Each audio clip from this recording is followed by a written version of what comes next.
আজকের এই spoken English ক্লাসে বিবাহ সংক্রান্ত যে সমস্ত আমরা সামাজিক কথাবার্তাগুলো বলে থাকি বা শুনে থাকি সেই কথাগুলোকেই কিভাবে ইংরেজিতে বলতে হয় আজকের এই ক্লাসে আমরা শিখব। তো আজকের ক্লাসে যেই সেন্টেন্সগুলো আমি তোমাদেরকে শেখাচ্ছি তার একজন বিবাহযোগ্য মেয়ে রয়েছে, তিনি এটাকে বোঝা মনে করেন আমি বিয়ের জন্য কনে দেখছি, বর কনে বেশ ভালো মানিয়েছে। তো এরকম আরো অনেক কথা রয়েছে। তো এই ক্লাসটি মনোযোগ সহকারে দেখলে পরে প্রত্যেকটা সেন্টেন্সেই তোমরা শিখতে পারবে। তো তার একজন বিবাহযোগ্য মেয়ে রয়েছে, এই সেন্টেন্সটাকে আমরা কিভাবে বলবো? হি হ্যাজ এ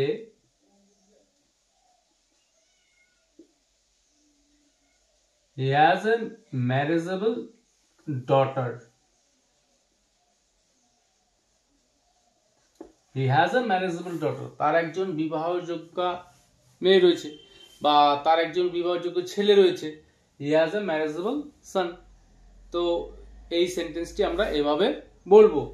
তো এর পরের সেন্টেন্সটি তিনি এটাকে বোঝা মনে করেন, মানে তার একজন বিবাহযোগ্য মেয়ে রয়েছে বা বিবাহযোগ্য মেয়ে রয়েছে, এটাকে বোঝা মনে করেন। তো এই সেন্টেন্সটাকে আমরা কিভাবে বলবো? হি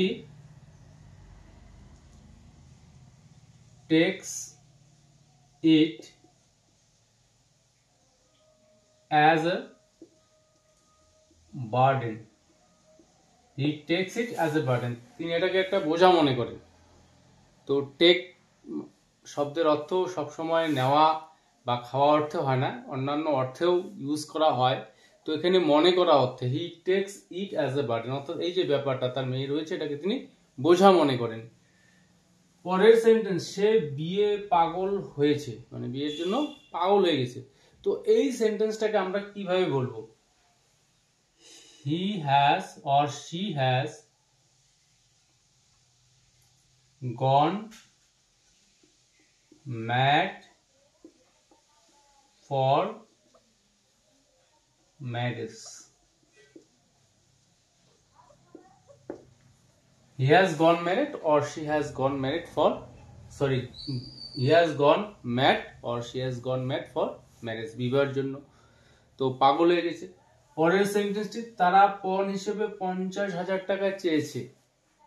তো ওই যে বিয়েতে পণ নেওয়া হয়, তো এই পণ হিসেবে 50,000 টাকা চেয়েছে।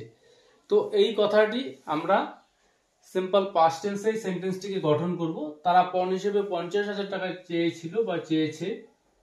They demanded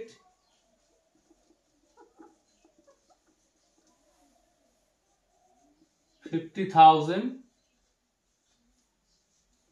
or 50,000, 50,000 টাকা তারা চেয়েছে as dowry।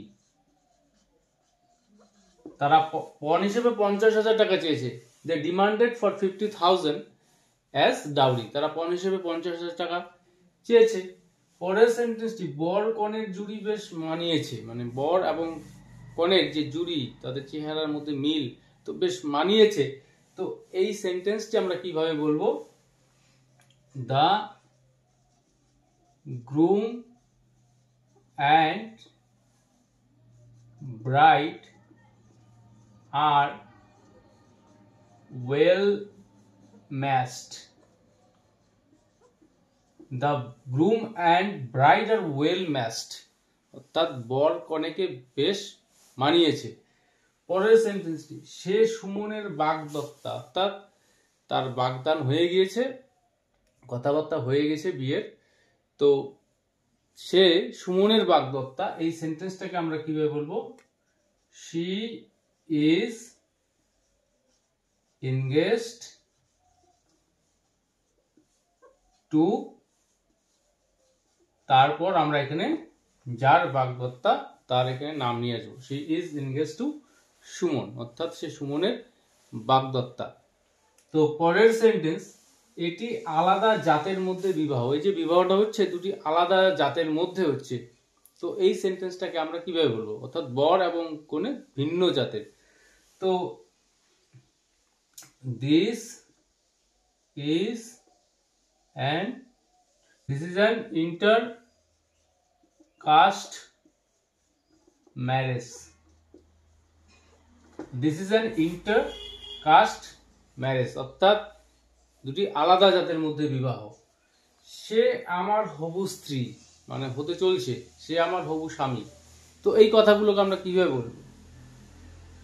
She is my future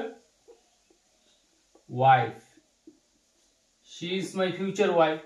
He is my future husband. আমার হবু স্বামী। তো পরের সেন্টেন্সটি, আমি বিয়ের জন্য পাত্রী দেখছি, মানে বিয়ে করব, বিয়ের জন্য পাত্রী দেখছি। তো এই প্রেজেন্ট কন্টিনিউয়াস টেন্সে রয়েছে সেন্টেন্সটি। এই কথাটাকে আমরা কিভাবে বলবো? I am looking for a bride. I am looking for a bride, অর্থাৎ আমি বিয়ের জন্য করে দেখছি। পরের সেন্টেন্স, তুমি কেমন পরিবার চাইছো, মানে তুমি যে বিয়ে করবে কেমন ধরনের পরিবার চাইছো। তো এই সেন্টেন্সটাকে আমরা বলবো what kind of